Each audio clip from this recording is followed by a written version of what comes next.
Happy Easter, everyone. This is a poem I wrote today. Inspired by this bishop I was checking out on YouTube. I think his name is Robert Barron. Seems very popular, but I just discovered him today.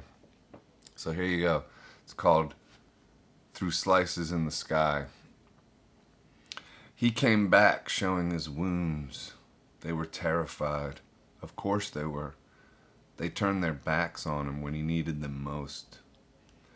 Had it been a film by Quentin Tarantino, it would have been a hippy with a machete and heads would roll. But that's not what happened. Through the power of God, he was alive again. We expect order to be restored through violence. That's how it usually goes. The myths are full of retribution and blood. But this isn't a myth. This is a cross that only one man could rise through. Only a man that isn't just a man. Instead of answering with violence, he breaks the world open with love and mercy, forgiveness more powerful than a sword, swooping through the cosmos, spelling out hope through slices in the sky. He just says peace, and with that, hope for eternity, or an eternity of hope. Happy Easter. So yeah, that's interesting, but ever since this corona's hit, I've definitely been praying more intensely, and specifically to Jesus, because I've just definitely always been somebody who was like, oh, just very open about what spiritual practices to follow, yoga, like Hinduism, all kinds of stuff. But I've noticed more recently this sort of dedication to praying to Jesus, and I'm not really sure what that's come from. Maybe it's all this talk of the end times, or just this feeling welling up inside. But I'm exploring it, and it feels good. And yeah, I know that's a touchy subject for a lot of people, so it's kind of like awkward to talk about. But that's just where I'm at, so I'm letting you all know that because it's Easter and it just seems appropriate. But also, I was correlating. It was interesting because I just never, I wasn't really raised with any religion, and yeah, I just don't know much about religion or the different, even what's it mean to be Catholic versus anything else or any of it. So I'm exploring it, and it's fun to explore and learn and figure out what I am, because I don't really know. But I feel like life is a spiritual journey, and it's good to be open minded. One thing so I didn't really know what the meaning of Easter necessarily was, but when I was listening to this bishop today, it just really occurred to me how deeply this is about forgiveness, and how this like divine forgiveness, that he would show his wounds, the meaning of that being that like, y'all killed me, but I forgive you anyway. And how intense that is towards just the fact that all of our own sins obviously could just be so are forgiven, because if God can forgive that, then well, he can forgive anything. I mean, if he can forgive getting crucified, I think you haven't done anything as bad as crucifying God. So um uh so that's good. That's a happy thing.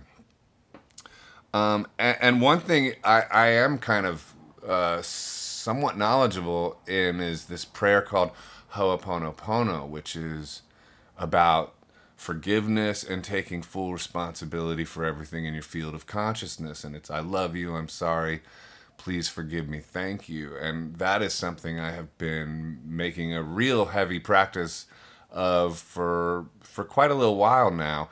And I think one of the things Ho'oponopono has the capacity to do is to elevate us mortal human beings to the capacity of having something like a divine level of forgiveness, or being able to implant that kind of forgiveness within us if we practice that mantra and apply it to people that have sort of metaphorically maybe crucified us, so to speak, or done us wrong.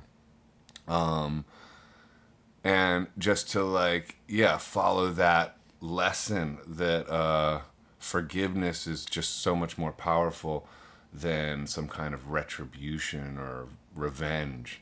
That if you really want to empower yourself, if you really want to empower a situation, and quite frankly, if you really want to be like a total badass, forgiveness is more badass than revenge.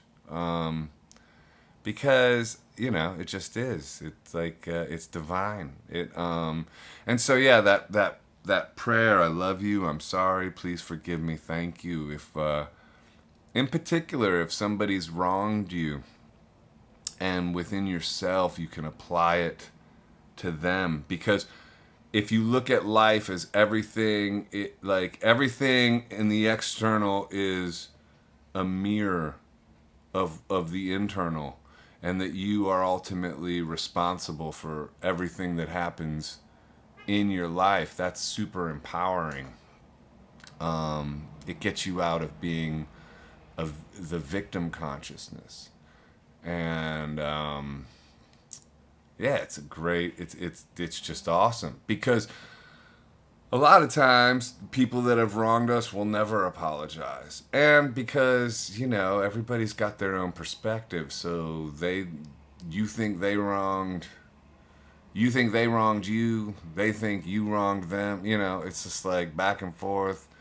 It's just endless, and it's nonsense. And so you can up level the whole situation just by going ahead and deciding to, within yourself, applying that mantra, and kind of sort of resurrecting yourself in the situation, if you will, and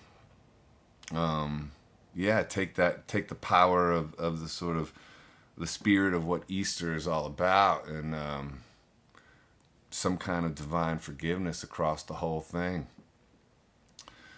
So yeah, I don't know. I was just I wrote that poem, and then I had a Ho'oponopono painting I did, and I just put a cross on it, and then I posted that with the poem, and then I went on a bike ride, and that's when I started thinking about correlating Ho'oponopono with Easter, and how they really do kind of match up. So anyway, I hope that inspired you in some kind of way. Happy Easter. God bless you. Much love, and I still love Hinduism. All right, peace.